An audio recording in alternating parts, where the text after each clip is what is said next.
May sadya ka raw, ma'am. Meron. Dalawa lang yung sadya ko dito. Siya. Yun.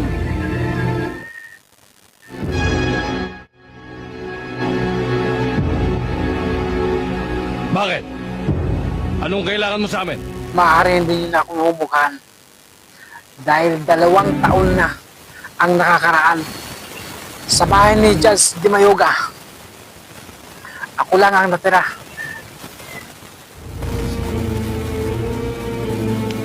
Kaya yung mga narito kasama, yung mga kasama, lumayo na.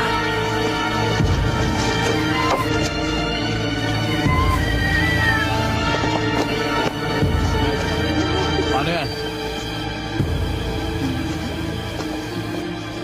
Kasama ako. Itutumbayin kita.